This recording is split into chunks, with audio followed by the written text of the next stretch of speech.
Hello, and welcome to McDonald's fourth quarter 2023 investor conference call. At the request of McDonald's Corporation, this conference is being recorded. Following today's presentation, there will be a question and answer session for investors.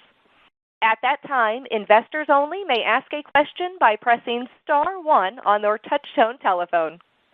I would now like to turn the conference over to Mr. Mike Cieplak, Investor Relations Officer for McDonald's Corporation. Mr. Cieplak, you may begin. Good morning, everyone, and thank you for joining us. With me on the call today are President and Chief Executive Officer Chris Kempczinski and Chief Financial Officer Ian Borden. As a reminder, the forward-looking statements in our earnings release and 8-K filing also apply to our comments on the call today. Both of those documents are available on our website, as are reconciliations of any non-GAAP financial measures mentioned on today's call, along with their corresponding GAAP measures. Following prepared remarks this morning, we will take your questions. Please limit yourself to one question and then re-enter the queue for any additional questions. Today's conference call is being webcast and is also being recorded for replay via our website. And now, I'll turn it over to Chris. Thank you and good morning, everyone. When we gathered at this time last year, we shared that despite a challenging operating environment, McDonald's continued to deliver historically high levels of growth. While macroeconomic pressures persisted throughout 2023, the resilience and power of our system was on full display, and we are heading into the new year in a position of strength. In 2023, we achieved global comp sales growth of 9%, delivered comp guest count performance of nearly 3% globally, with positive traffic across each of our segments, and maintained our leading market share across most of our major markets. These results are a credit to the tireless dedication of the entire McDonald's system, the over 2 million talented people working in our restaurants, the industry's best franchisees, and our world-class network of suppliers around the world, all executing with excellence and with an unwavering commitment to serving our customers and local communities. And in our restaurants, focusing on the fundamentals of creating an exceptional customer experience has delivered operational improvements, improved service times, and increased customer satisfaction across almost all of our major markets.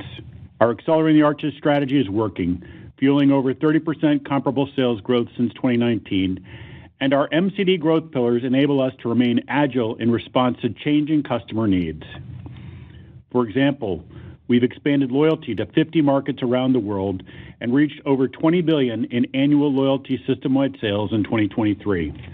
Our user base continues to grow with over 150 million users that have been active in the last 90 days, making us one of the largest loyalty programs in the world. Over the last 3 years, we've also delivered tremendous growth in chicken by developing the McCrispy, a globally consistent, high-quality chicken sandwich. With the goal of solving this unmet customer need across the system, it was developed and tested in a few markets first and has quickly scaled to a billion-dollar brand across more than 30 markets worldwide. Our chicken category now represents $25 billion in annual system-wide sales, on par with beef.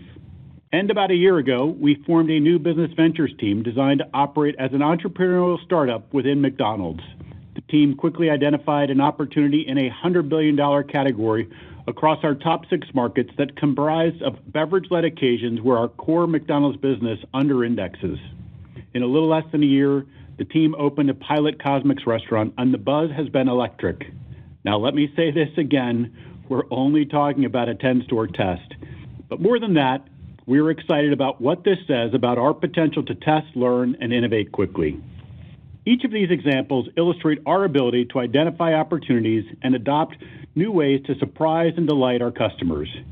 It gives us an incredible amount of resilience as a system, no matter where the customer goes next or what the macroeconomic landscape may bring. In the last year, we also implemented Accelerating the Organization, an effort to modernize the way we work so that we're faster, more innovative, and more efficient. And over the past year, as I've had the opportunity to visit markets around the world, I've witnessed how the principles of ATO have empowered our teams to take the right risks, lead in innovation, and reduce complexity in decision-making. Some of the senior leadership team and I recently visited Salt Lake City, and I witnessed firsthand how knowledge sharing across the system is unlocking speed and driving customer lifetime value. The business unit is part of our Denver field office, which as a whole has embraced the power of digital, maximizing our platform to drive frequency and engagement with customers. This means that the restaurants can take full advantage of Ready on Arrival.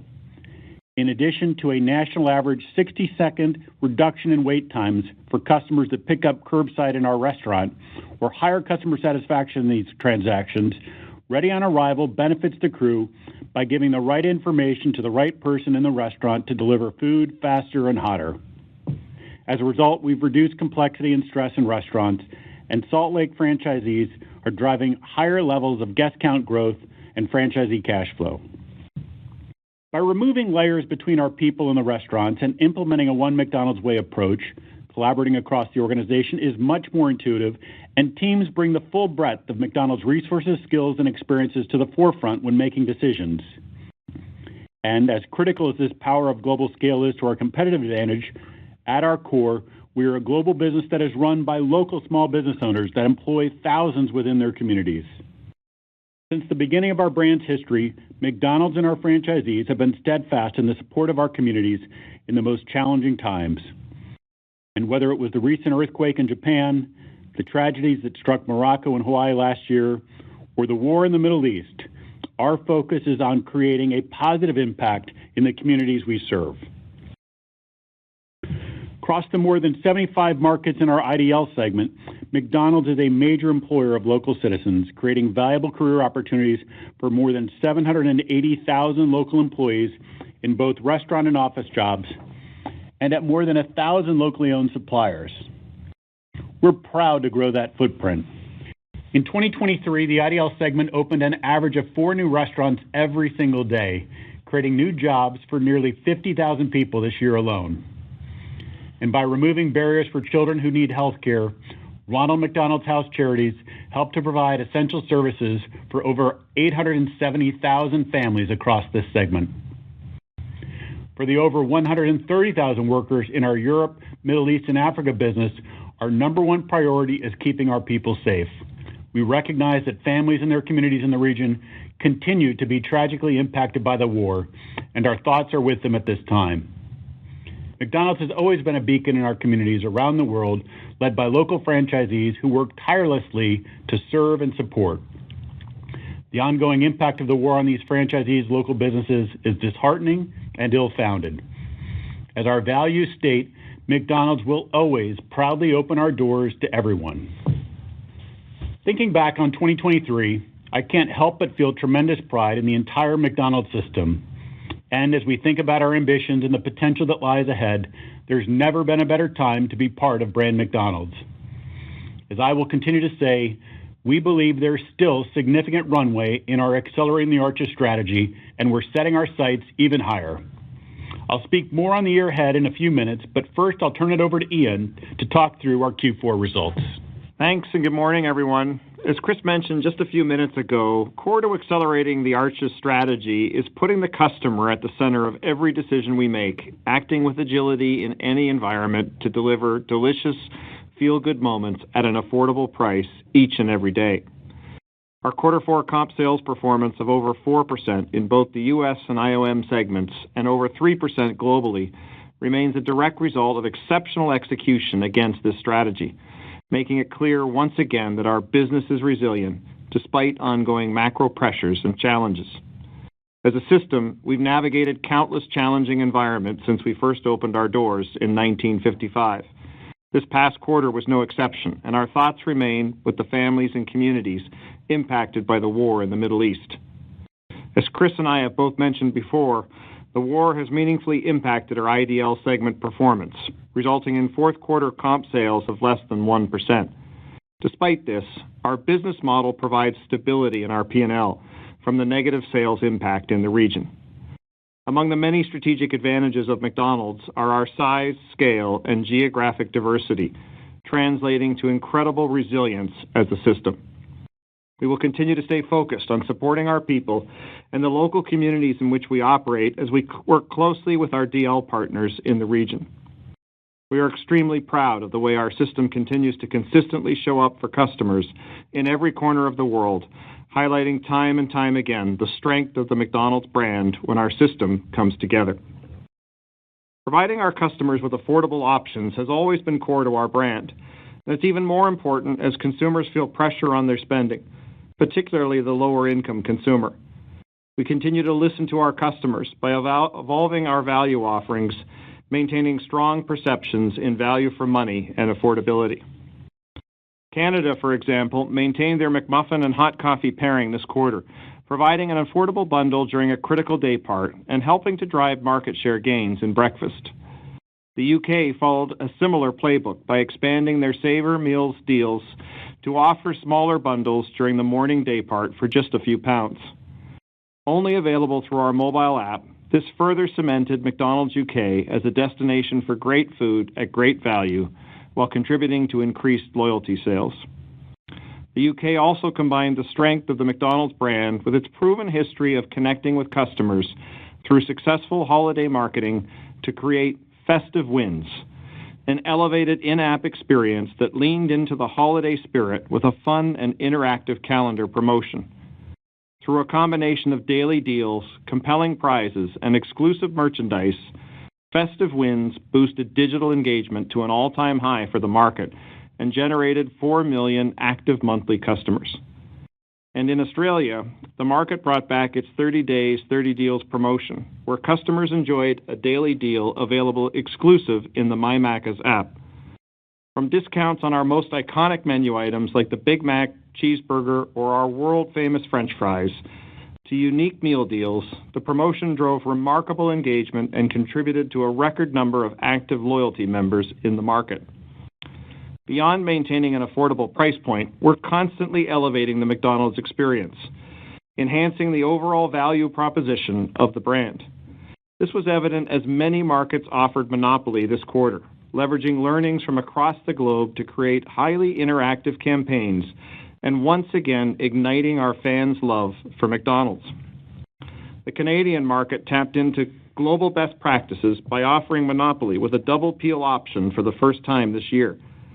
By giving customers a second chance to win in the app, the market continued to amplify the digital experience while maintaining those core qualities of the game that our customers love. The customer excitement was on full display, and the market achieved record-setting results, generating nearly 700,000 new app customers in just 5 weeks and driving significant lifts in mobile app sales. In fact, more than 43 million Monopoly codes were digitally redeemed during the promotion. That's more than the entire population of Canada.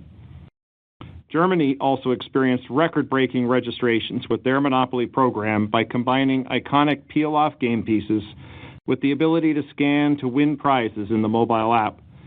And for the first time, Germany offered loyalty points as prizes, rewarding our customers and driving additional digital customer frequency.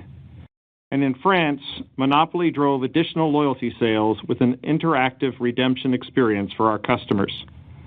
We continue to navigate a difficult operating environment in the market, where results have softened and comp sales were negative for the quarter. Moving forward, we're confident that we have the right leadership team in place with the right experience to reset with our franchisees, who I know are committed to restoring our strong foundation. We are acting with a sense of urgency to address our opportunities and maintaining a growth mindset in critical areas like value, core menu, and delivery.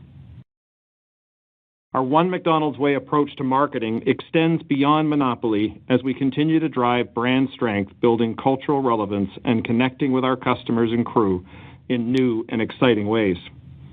This quarter, we once again tapped into the nostalgic McDonald's experience of enjoying a Happy Meal as a kid and recreated it for our adult fans, featuring our core menu favorites at the center.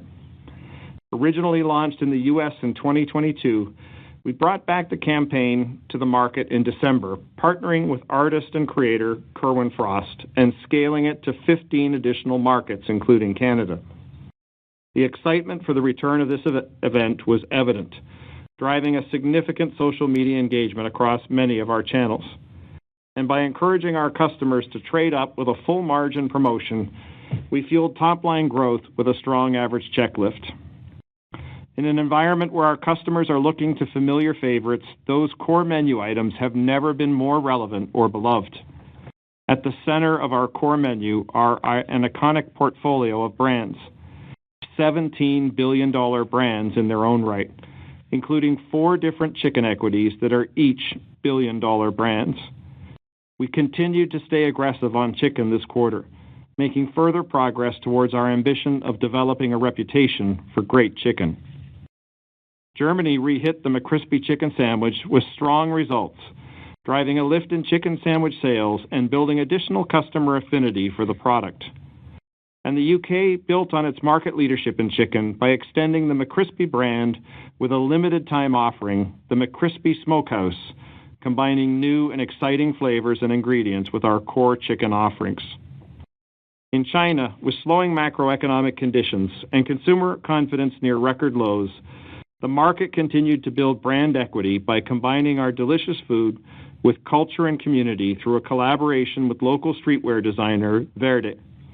The campaign not only featured access to exclusive merchandise, but put our delicious chicken at the center and drove incremental traffic into our restaurants by offering customers a discount on a second order. Turning to our P&L, our top-line growth drove adjusted earnings per share of $2.95 for the quarter.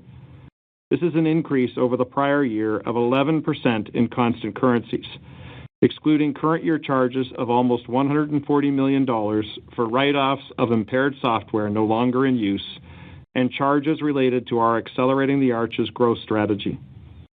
Foreign currency translation positively impacted fourth quarter results by 7 cents per share.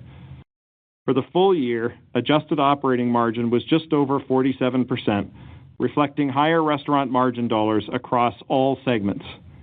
Despite the significant P&L pressures that we've discussed throughout the year, top-line results generated $14 billion of restaurant margin for the year, an increase of about 10% in constant currency. Lastly, before I hand it back over to Chris, I want to touch briefly on our capital expenditures and free cash flow profile. Our CapEx spend for the year was approximately $2.4 billion, with more than half invested in new unit development across our U.S. and IOM segments. After reinvesting in the business, our free cash flow conversion was in the 90% range for the year. And with that, let me turn it back over to Chris. Thanks, Ian.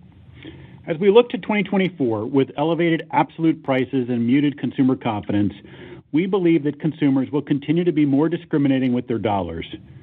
But we expect our focus on our MCDs will continue to drive growth across our business. And from a historical perspective, we know our resilience is rooted in our ability to adapt in any environment. McDonald's is one of the world's most recognized and most beloved brands, providing delicious meals at an affordable price and showing up when and where customers need us.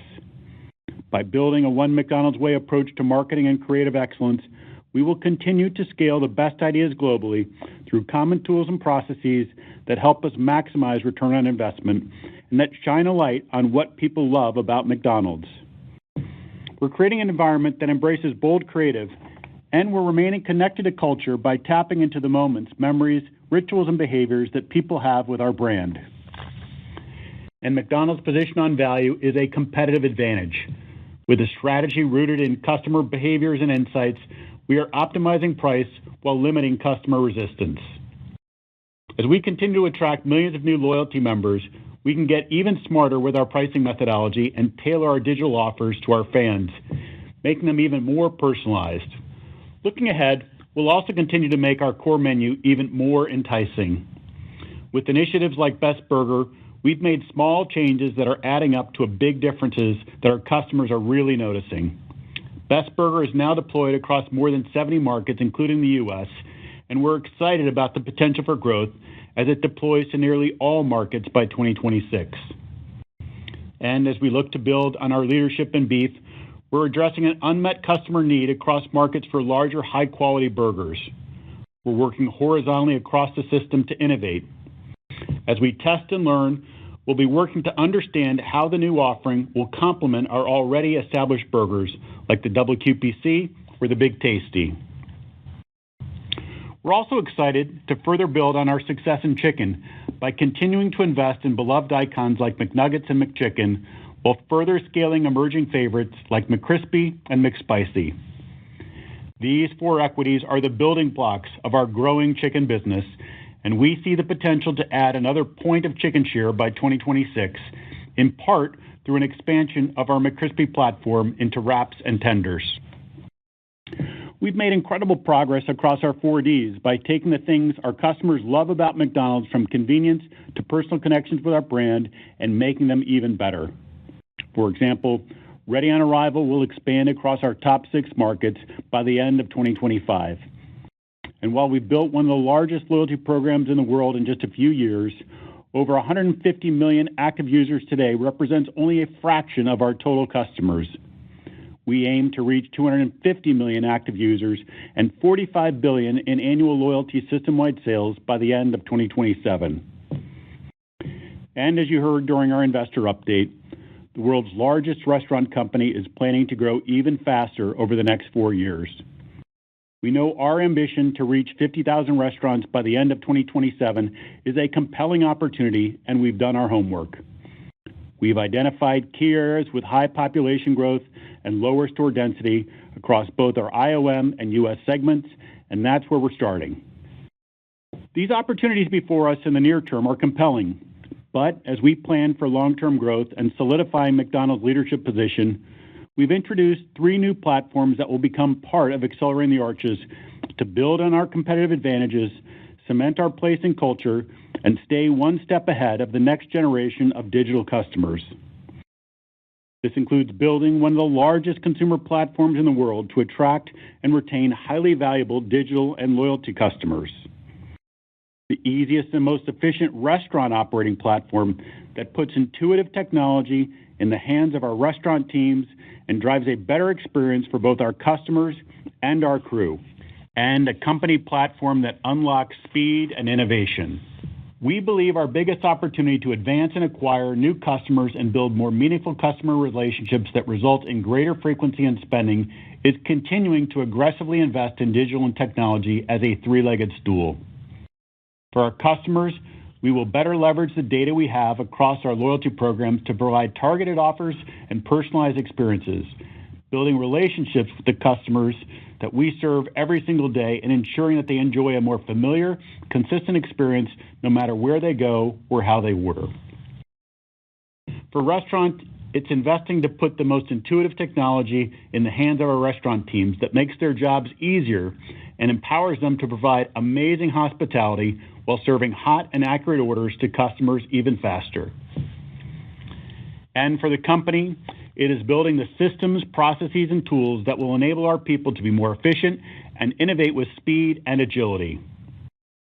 As I've said before, these are bold plans, but our success tomorrow has always depended on our ability to stay ahead of our customers' changing needs while reimagining what a restaurant can be. We're building the engine that will power McDonald's ability to unleash the full strength of our global scale where it counts. I'll now turn it back over to Ian to talk through our 2024 financial outlook. Thanks, Chris. As we've discussed, we continue to operate in a challenging environment with varying levels of headwinds across our markets.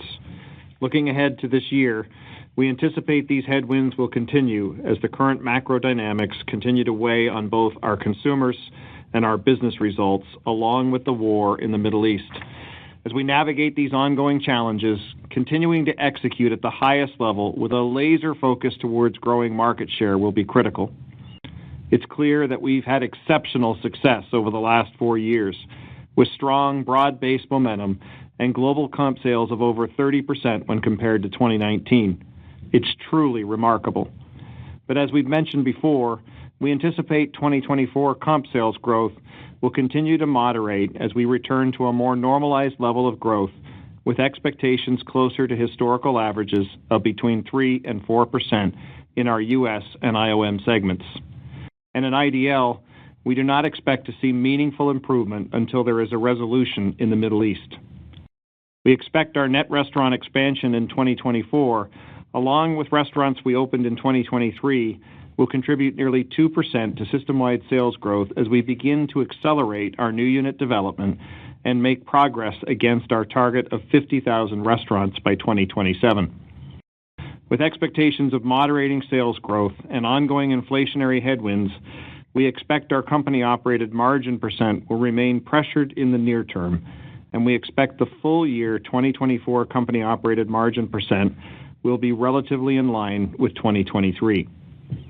Turning to G&A, the financial strength of our system enables us to invest in areas that will drive long-term efficiencies for our people and for our stakeholders.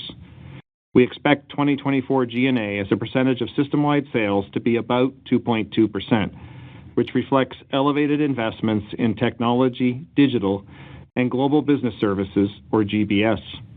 Through these investments, we'll look to run the business more efficiently over time and ultimately free up more resource to continue to drive long-term growth. Despite headwinds throughout the P&L, we anticipate an operating margin of mid to high 40% in 2024, driven primarily by top-line growth and franchise margin performance. We're projecting interest expense this year to increase between 9 and 11% compared to 2023 due to higher average debt balances and interest rates, and we expect our effective tax rate for the year to be between 20 and 22%. Transitioning to capital expenditures, we plan to spend between $2.5 and $2.7 billion this year, more than half of which will be dedicated to new unit openings across our U.S. and IOM segments. Globally, we plan to open more than 2,100 restaurants this year, with about 500 of these openings in our U.S. and IOM segments, where we continue to see strong returns. We also expect to open more than 1,600 restaurants in our IDL segment this year, including about 1,000 in China, where we recently completed the acquisition of Carlyle's 28% stake in McDonald's China. We're excited to have increased our minority ownership to 48% in our second largest and fastest growing market, and believe it will enable us to further benefit from the market's long-term potential.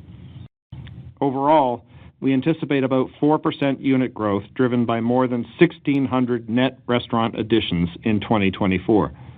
And finally, we expect to generate strong cash flow in 2024 with free cash flow conversion in the 90% range. Going forward, our capital allocation priorities remain unchanged.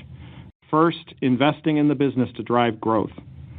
This includes both capital expenditures as well as increased cash investments in technology, digital, and GBS.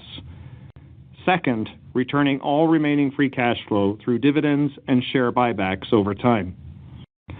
While the macro environment remains challenging, we believe that our Accelerating the Arches strategy is the right playbook, and we continue to maximize our M, C, and D growth pillars to drive strong results. We have confidence that our competitive strengths and our ability to continue to evolve to stay ahead of the customer positions us to succeed in any economic environment, delivering long-term growth for our system and our shareholders. Now, let me turn it back over to Chris to close.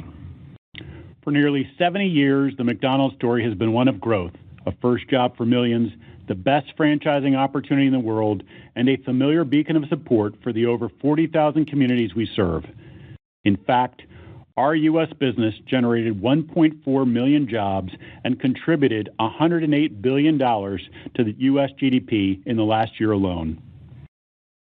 Even as the world around us continues to change, the power of our brand has stood the test of time. That's because McDonald's continues to reinvent itself and stay one step ahead of our customers. While our Accelerating the Arches strategy is working, we will only keep growing when we're continuing to take smart risks and operating with the long-term mindset. Ray Kroc said it best, "The only way we can advance is by going forward individually and collectively in the spirit of the pioneer, in the pride of accomplishment." Even with all that we've accomplished since the launch of Accelerating the Arches, I am confident that there is so much more that we can achieve. I look forward to coming together with all three legs of our stool at our upcoming worldwide convention this April to share how we will reimagine our future together.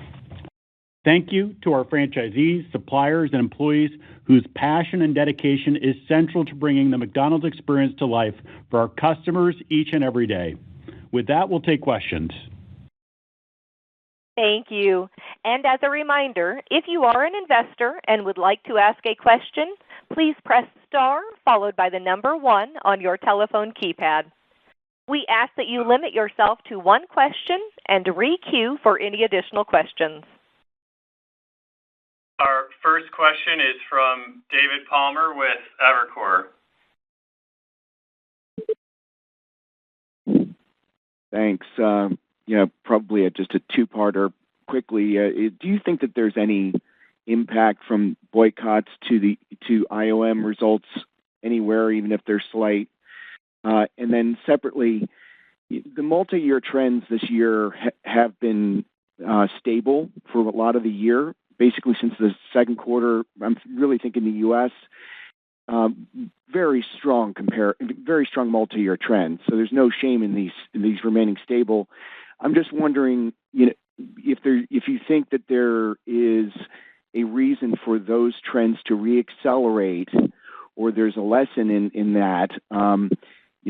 Maybe your best play, because obviously we're dealing through some very noisy months here with weather and whatnot over the fourth quarter and here in January.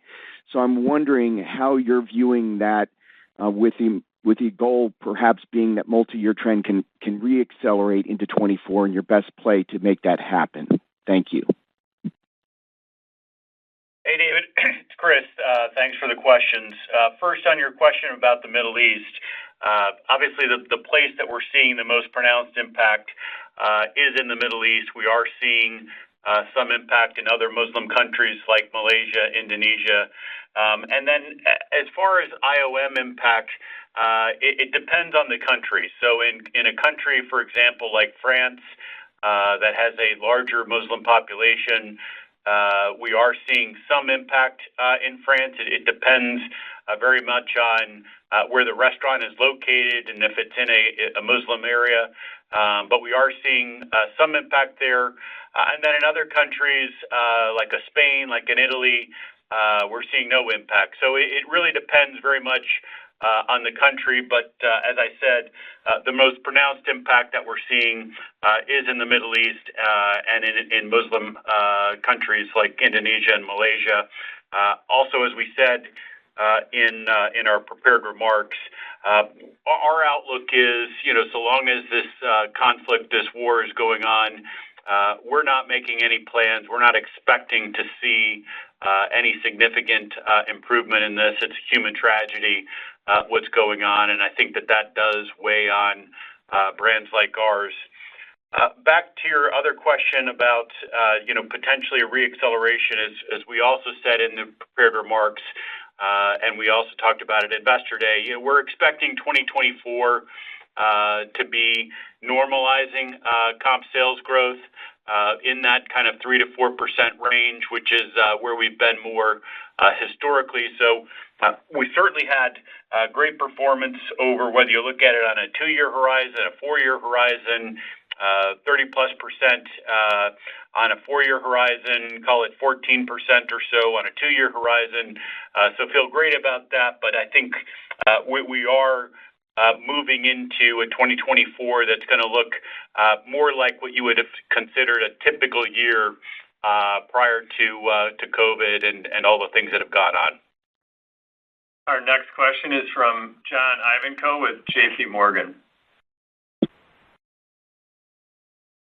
Hi, thank you. The question is on France, and France has obviously been a leading market for McDonald's in a lot of ways for a couple of decades now, and in some cases that has actually been a leading indicator of positive performance in other markets of things that were done in France that were then copied by others quite successfully, implemented by others quite successfully. So it did sound like you had some self-help in France, value, core menu, and delivery. I mean, did you find yourself, I guess, kind of catching up from behind in some of those metrics? I wanted to understand a little bit more maybe what you could have done differently in the fourth quarter to improve results. And, do you think possibly there could be some leading indicators in France that are happening now within the market, of course, excluding, the Middle East sentiment, that maybe we can apply to other markets to ensure those markets don't dip negative in the near term? Sure. Thanks for the question. You're right in pointing out France for us has been historically one of our best markets. We have some of our highest customer satisfaction in that market. We have some of our highest franchisee cash flows in that market. We're not happy with our performance in France right now. And if I were to isolate two areas that we are focused on to improve in France, the first is we did get offsides on value there. The team has done a very nice job in pivoting and just put in place a new value program there that we're seeing great early success with that. But certainly, that was a reaction, and we don't want to see that.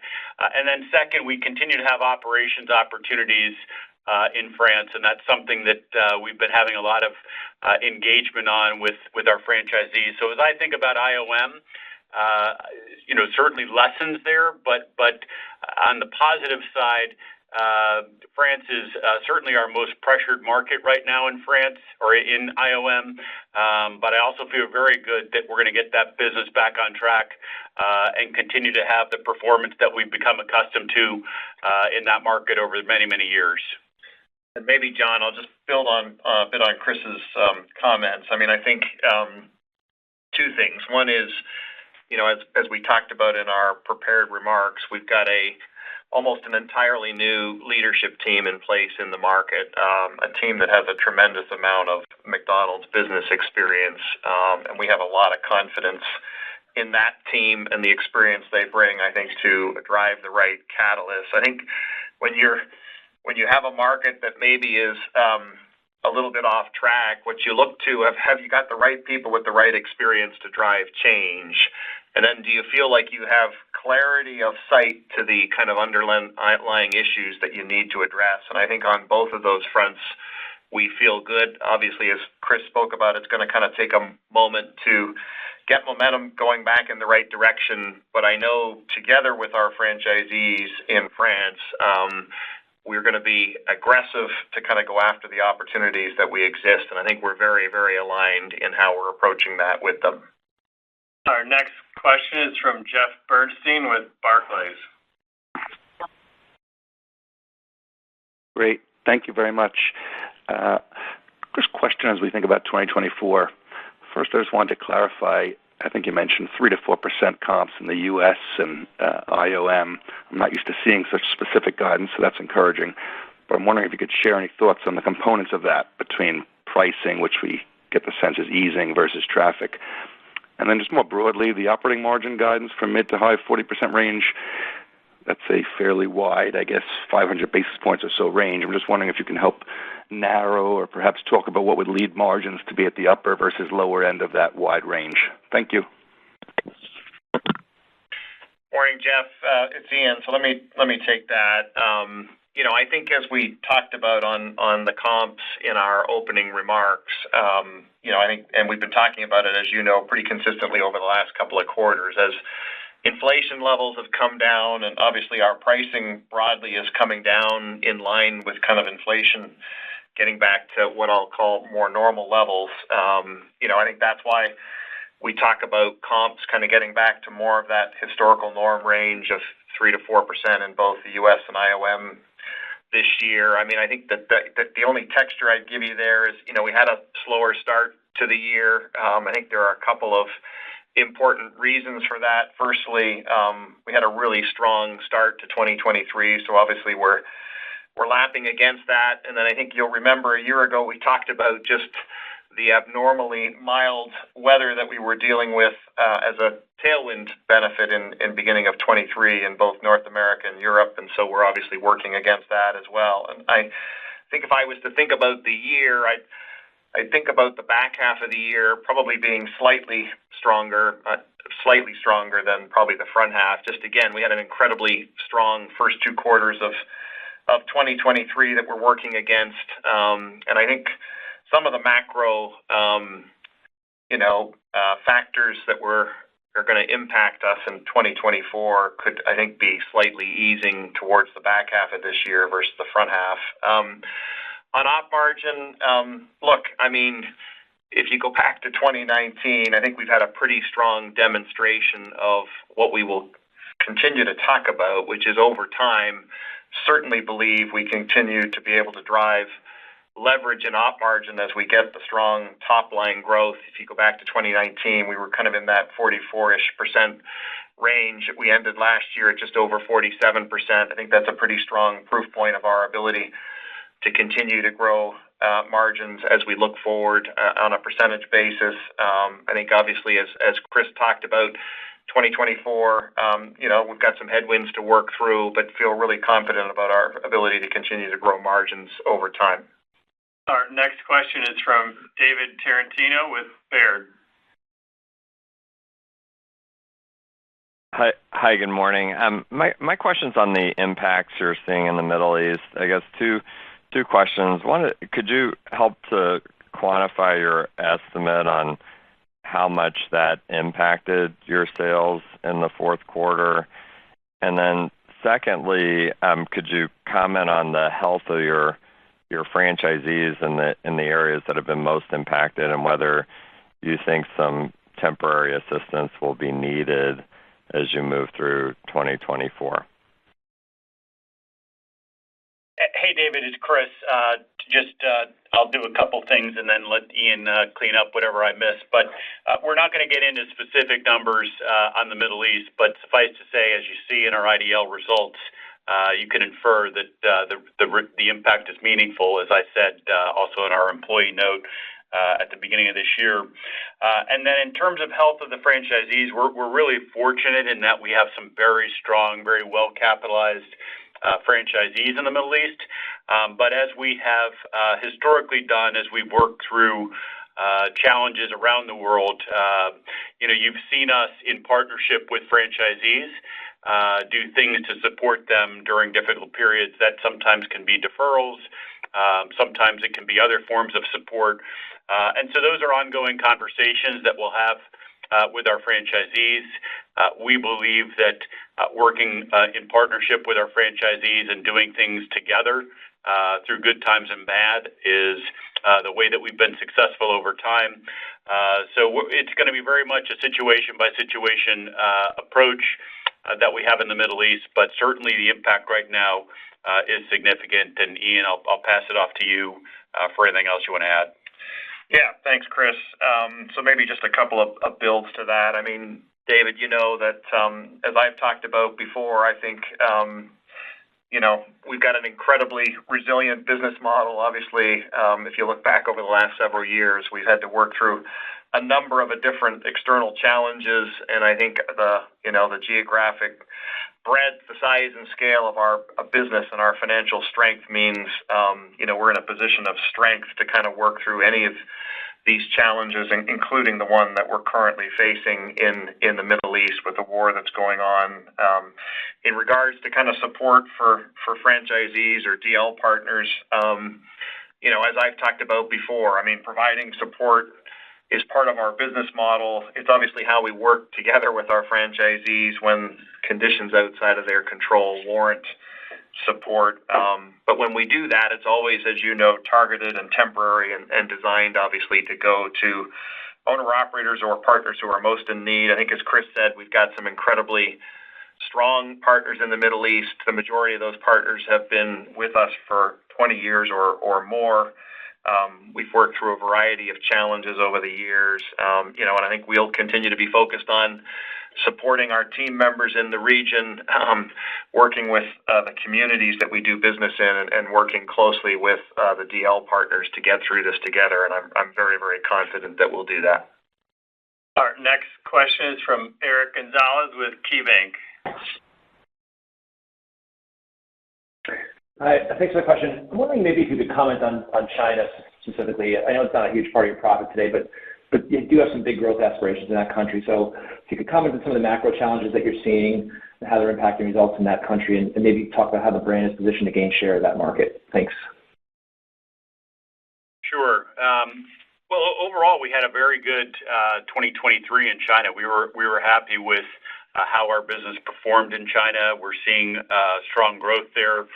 We also built 1,000 restaurants in China, so we're very much on track from our development aspirations, and we would expect to do something similar in 2024 from that standpoint. So overall headline is feel good about what we're seeing in China and the progress and growth. Certainly in China, as you've read about and seen it with a number of other companies, consumer sentiment in the country is a little bit more under pressure right now. And that is leading to, in Q4 in particular, we saw the environment get more promotional. We didn't necessarily follow that, but certainly the environment's getting more promotional. And, our focus is on making sure that we remain competitive. So we're going to do what we need to do to maintain our competitiveness in that market. But if you think about the overall macro trends in China, I talked about this at Investor Day. We certainly think that we're going to continue to see good comp performance in that market as consumer wealth and GDP continue to grow mid-single digits. We think there's going to be an opportunity for us to continue to build out development and penetration in that market to many places where we don't really have McDonald's presence. So overall outlook on China for us continues to be very robust, which is why we increased our stake, as Ian mentioned.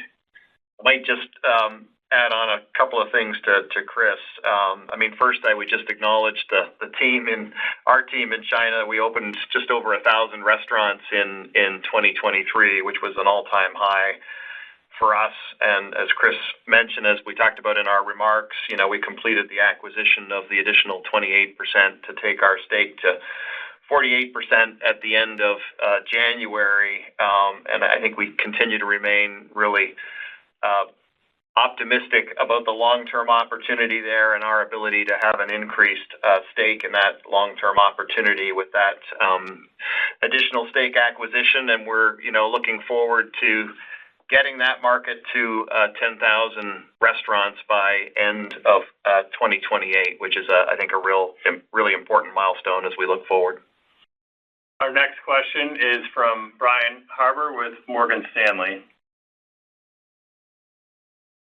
Yeah, thank you. Good morning. Maybe I'll just ask about the U.S.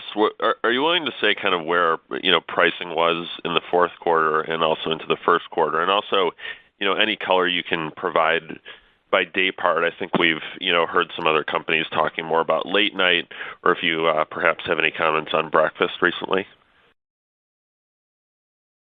Sure. Well, I'll kind of just give some macro comments and again have Ian pick on any details. But certainly, we've continued to work through pricing in the U.S. as we were looking to offset inflation. We saw, what I would describe as mid to high single-digit price increases last year. It depends a little bit on where you were in the country, but mid to high single-digit pricing. We are seeing, as I've talked about on prior calls, that particularly among the low-income consumer, there's some transaction size reduction that we're seeing. We're also seeing some trade down there, so that offset a little bit of the pricing, the absolute pricing that we took. But I think, as you think about 2024, certainly inflation is going to be less, probably in the low single-digit inflation in 24, and that will be consistent with where we end up on pricing. From a day part standpoint, I'd say pretty balanced there. But breakfast continues to be a competitive area. A lot of activity going on in breakfast. Our business, as you know, is dominated around particularly lunch. That's our single biggest day part, and that day part continues to do well. So nothing particularly noteworthy that I would say on day parts, but Ian, maybe you have any other insights to shed there. Yeah, I think covered all the bases, Chris, but maybe just a couple of builds. I think we did see overall pricing for the year just around 10%, but as Chris noted, in fourth quarter, that level of pricing came down obviously in line with inflation and was in that high single-digit range. I think, we're continuing to see pretty consistent flow through with pricing, which I think is really important because it goes back to what I've spoken about before and just the tools and capabilities that we've put in place to make sure that when we are taking pricing, we're doing that in the most effective way possible. Obviously, as we head into 2024, knowing inflation's come down a fair bit from its peak, I think, as I said earlier, I think our pricing we certainly expect will come down roughly in line with that as we work through the year. We certainly know consumers are more wary of pricing, and we're going to continue to be consumer-led in our pricing decisions as we kind of look forward to 2024 and knowing that the environment will continue to be competitive. We'll be thoughtful together with our franchisees, obviously, who make those decisions in their own restaurants as we look forward. Our next question is from Dennis Geiger with UBS. Great. Thank you. Chris, I wanted to just follow up on some of the color you just gave on the U.S. consumer and some of that lower income consumer, I think, managing the check a little bit. Just curious if you could elaborate anything more there on the consumer in the U.S. and has that check management largely been consistent with what you've seen in recent quarters or are you seeing any of the incidents or intensity there pick up some, and ultimately what does that mean as you kind of think about promotions and the evolving value options that you talk about in the U.S. this year? Thank you. Sure. I think consistent with what we talked about on the prior call, where you see the pressure with the U.S. consumer is that low-income consumer. So call it, $45K and under. That consumer is pressured from an industry standpoint. We actually saw that cohort decrease in the most recent quarter. Particularly, I think as eating at home has become more affordable, there's been much less pricing that's been taken more recently on packaged food. So you're seeing that eating at home is becoming more affordable. That I think is putting some pressure from a IEO standpoint on that low-income consumer. If you think about middle income, high income, we're not seeing any real change in behavior with those. We continue to gain share with those groups, but the battleground is certainly with that low-income consumer. And I think what you're going to see as you head into 2024 is probably more attention to what I would describe as affordability. So think about that as being absolute price point being probably more important for that consumer and a lower absolute price point to get them into the restaurants than maybe, a value message, which is, a 2 for $6 or something like that. Those probably are going to resonate a little bit less in 24, particularly we think at the front half with the consumer than maybe something that's lower absolute price point. So we are set up well to be able to go after that. We have our D123 platform, as you know, and I think you're going to see probably some activity there in the U.S. at the local level to make sure we continue to provide good value for that low-income consumer. Our next question is from Sara Senatore with Bank of America. Thank you. I wanted to ask about G&A, and it came in actually just below the 2.2% of system-wide sales you guided to, which is true despite the fact that I suspect that the system-wide sales were lower than you might have expected in the fourth quarter, given the implications in the Middle East. And so I was just curious, to what extent are you able to flex your G&A? I know you usually guide to percentage of system-wide sales, but I'm trying to understand whether sort of internally you actually forecast more along the lines of dollar spend, and are you seeing any improvements perhaps because of accelerating the arches? I'm curious to what extent you have flex there. Hi, Sarah, it's Ian. Let me take that one. Well, look, and I think you've heard me talk about this before, but the way we think about G&A is kind of in two broad buckets. I mean, firstly, we want to continue to work to run our business as efficiently as we can. We know we've got some opportunities in that area. It's why I talked about in our upfront remarks that we're going to continue to invest in the areas where we think we have strategic opportunities to drive greater efficiency. A lot of that work is going to be led by the Global Business Services organization that we've stood up and is driving these transformation efforts in area like HR, finance, tech, and getting after spend opportunities in areas like indirect sourcing. So part of what we're focused on is continuing to make those strategic investments so that we can continue to drive greater efficiency in how we operate, which if you go back to the principles of kind of accelerating the organization, which was really what that whole initiative was designed around, was how do we get faster, how do we get more innovative, and how do we get more efficient in how we're running the business. The second kind of broad area of G&A spend is obviously investing in the areas that we feel like we've got opportunity to drive growth and strong returns for the business. And part of running the business more efficiently is to make sure we have the resources available to invest behind the opportunities that we believe exist. And we continue to believe we've got significant opportunities.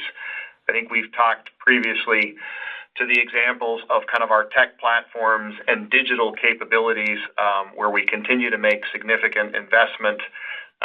Those, I think, are really strong examples of the type of growth when you look at the growth mix that are coming from those investments and obviously continuing to drive strong returns for us. And we're going to continue, obviously, to invest behind those growth opportunity areas that we have. And so I think that's over time, as you kind of look forward, I do believe we'll continue to be able to gain leverage in G&A as a percentage of sales. But I think certainly in the short term, our focus is going to be in those areas that I highlighted.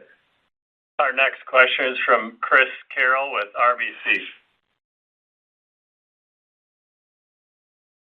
Thanks. Good morning. So just on McOpCo margins, I believe you mentioned you expect them to be relatively in line this year versus 2023. So can you expand maybe on some of the puts and takes around this outlook, maybe any detail on U.S. versus IOM, your cost inflation outlook, and maybe finally if and where you see opportunity for company margin upside? Thanks. Morning, Chris. Well, let me take that. Yeah, you're right. I think as you said in our opening comments, we talked about the fact that we think our 24 company-operated margin percent will be roughly in line with where we ended for 2023. I mean, I think there are a few things that are going on, so I'll kind of talk about it, U.S. and then international. I mean, I think in the U.S., if you look at kind of commodity inflation for 24, we think that'll be in the low single-digit range. I think wage inflation probably in the mid to higher single-digit range. Part of that is because of the impact of what we're going to have to work through in California, which I know you'll be aware of, and the significant wage increases that come into effect there at the beginning of April. I think internationally on the commodity side, again, I think we expect commodity inflation to be in that low single-digit range, wage inflation probably in the low to mid-single-digit range. So obviously we've still got kind of the current inflationary effects, and at the same time we've got obviously carryover from much higher kind of inflation levels that we experienced as we worked through 2023. So those are a bit of maybe kind of the kind of pressures. Obviously, you've heard us talk about what we think from a sales perspective. So obviously we're going to get a lift as we continue to grow sales through 2024, landing kind of where I said. But I think we remain really confident that we can continue to drive leverage in margins as we look forward, as some of these inflationary pressures begin to settle on a more consistent basis, and we're able to continue to grow sales, which we're obviously really, really confident in our ability to do that with the plans and strategies that we've got in place. We have time for one more question from Lauren Silberman with Deutsche Bank. Thank you. Just a follow-up. Given the modest pricing in 24 in the U.S., do you expect positive traffic then? And then my actual question is on the digital side. Can you talk about any changes as it relates to your approach specifically to value offers as you look ahead in 24 in the U.S.? Had a lot of promotions on the app, but also driving higher tickets, frequency. So just to what extent is digital margin accretive to franchisees? and just any thoughts there. Thank you. Sure. Well, as you know, we don't give traffic guidance, so we won't get into kind of a specific what do we expect to see in traffic. But I think it's fair to say that the success in this industry is always about having balance, and you need to have both traffic growth and you need to have price growth. That's the long-term formula for success. So that's kind of what we use as our North Star. I think we're set up really well to have that kind of balance. As I look at our business around the world, our brand's in great shape. We are seeing some of our highest customer satisfaction scores around the world.